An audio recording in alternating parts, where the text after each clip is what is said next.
नमस्कार साथियों, स्वागत है आपका। देखिए, आज हम बात करेंगे बहुत ज़्यादा इम्पोर्टेंट टॉपिक पे, यूपी लेखपाल एग्जाम 2026, जो कि आपका इसी साल होने वाला है। और इसमें कुल कितने पद हैं? 7,994, मतलब पूरे 8,000 ही मान के चल सकते हैं। और कुल अभ्यर्थी जो कि लेखपाल के लिए क्वालिफाई कर दिए गए हैं, इसमें बहुत ज़्यादा इस बार किए गए हैं, जो कि हैं 3,66,712। तो सभी का मतलब ज़्यादातर जिनका अभी मतलब अच्छे नंबर आए हैं, 55 से ऊपर नंबर आए हैं, उनका सिलेक्शन मतलब इस लेखपाल के लिए हो चुका है। और अब वो यदि पेपर पास कर लेते हैं तो वो लेखपाल बन सकते हैं। इसमें जनरल, ओबीसी, एससी और ईडब्ल्यूएस इनकी मेरिट गई है 55.12 अंक।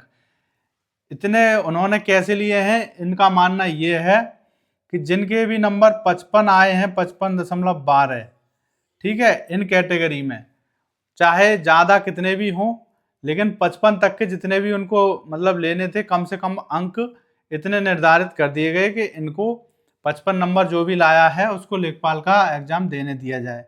एससी वालों को थोड़ी और ज़्यादा, एसटी वालों को थोड़ी और ज़्यादा रियायत दे दी है, 47.50 इनकी मेरिट गई है।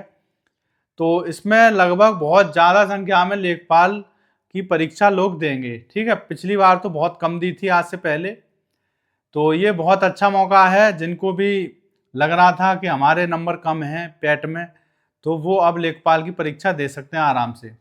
अब सबसे बड़ी बात यह है कि लेखपाल की परीक्षा में हम कितने नंबर लाएं जिससे कि हमारा फाइनल सिलेक्शन हो जाए।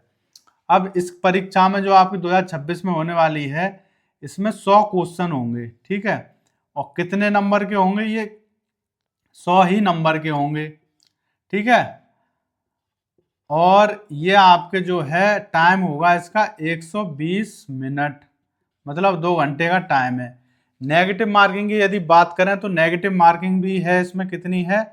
1/4, मतलब 4 क्वेश्चन यदि आपके गलत हैं तो एक क्वेश्चन जो आपका सही है वो चला जाएगा।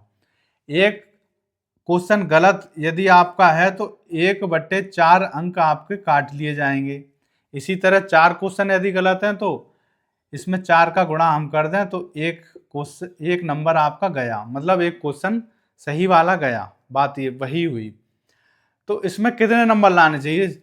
आपके 100 क्वेश्चन है, 100 मार्क्स हैं। ठीक है, पिछली बार जो मेरिट गई थी वो बहुत हाई गई थी, इस बार उससे भी ज़्यादा हाई जा सकती है। लेकिन जो सेफ स्कोर होगा आपका कि उतने आपको लाने हैं, तब कहीं आप सोच सकते हैं कि हमारा हो सकता है। तो देखिए, जनरल वालों के लिए यदि बात करूं मैं तो 80 से लेकर 85 सेफ स्कोर है। ठीक है, ये किसका है? जनरल, ओबीसी का। ये दोनों कैटेगरी यदि सेलेक्ट होना चाहते हैं इनके बच्चे, तो 80 और 85 के बीच में उनका जो है नंबर लाने होंगे, उन्हें इतने क्वेश्चन ठीक करने होंगे। और ईडब्ल्यूएस, इसकी बात करें तो इनके 78 से लेकर और 82 इसके बीच में यदि वो नंबर लाते हैं तो सेफ हैं। और एससी और एसटी की यदि बात की जाए तो ये 75 से 80 के बीच में सेफ हैं।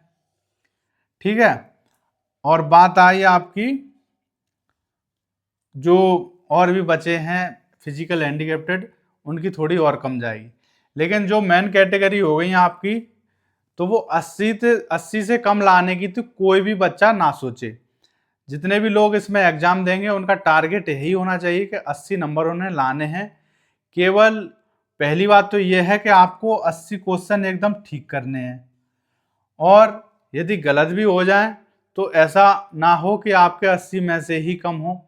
ठीक है, 85 यदि ठीक है और 15 गलत हैं तो 15 में से जब कट के जाएंगे तो आपके 82 नंबर तक आ सकते हैं, आ जाएंगे आराम से। तो 80 नंबर आपके ठीक होने चाहिए। मेरिट भले ही इससे थोड़ी कम जा सकती है, लेकिन आपको जो सोच कर चलना है अभी से, वो आपका टारगेट है 80 नंबर।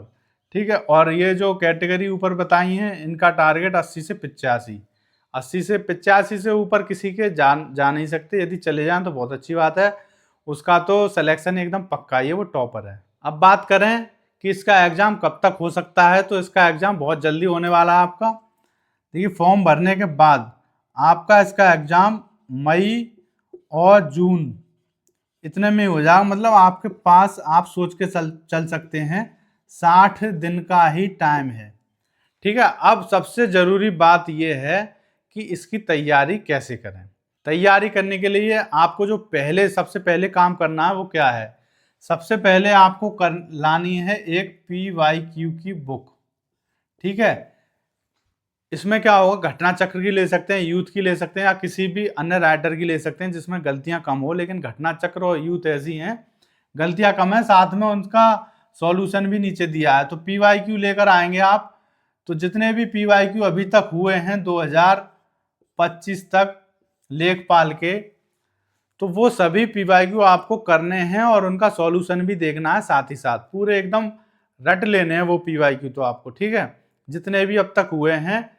और कब तक देखने हैं, 2015 से लेकर और 2025 तक के PYQ आपको कर लेने हैं। जितने भी इसके बीच में परीक्षाएं हुई हैं, लेखपाल की ही नहीं, साथ में UPSSC के माध्यम से जितनी भी परीक्षाएं हुई हैं उनकी GK आपको पढ़नी है, करंट को छोड़ देना है। करंट नहीं पढ़नी है किसी भी में, लेखपाल की में भी जो करंट आई है, जो अभी पिछला पेपर हुआ है, केवल उसी को देख लें, जिससे कि आपको पता चल जाए कि करंट में क्या पूछा जाता है। तो सबसे पहले आपको मार्च के महीने में, मतलब अभी आप जाइए और एक बुक लेकर आइए PYQ की बुक। तो ये आपको सबसे पहले खत्म कर लेनी है 20 दिन के अंदर। ठीक है, PYQ भले ही 20 हों, ठीक है, लेखपाल के या उसके कम होंगे, लेकिन और भी एग्जाम होंगे उसके भी साथ में दे दिए होंगे। ऐसी बुक मिल जाएगी आपको जिसमें कि UPSSC के जितने भी एग्जाम होंगे वो इसमें होंगे। तो सभी कम से कम 20 PYQ आपको खत्म कर लेने हैं। तो आपकी तैयारी कितने % हो जाएगी, 50%। आपको ये भी पता चल जाएगा कि कौन से क्वेश्चन लेखपाल में ज्यादा आते हैं। फिर आपको सिलेबस उठाना है और अपनी तैयारी एकदम स्टार्ट कर देनी है।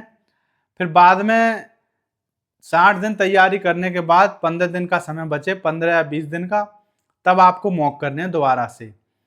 तब आपकी तैयारी एकदम कंप्लीट हो जाएगी। और ये जो 60 दिन का टाइम है PYQ करने के बाद, वो आपको आराम से डेली दिन में 6 घंटे पढ़ना है और पूरा सिलेबस अच्छे से तैयार करना है। ठीक है, तब जाके आपके जो है 80 और 85 के बीच में नंबर आ सकते हैं। ठीक है, तो मिलते हैं अगली वीडियो में, तब तक के लिए थैंक यू।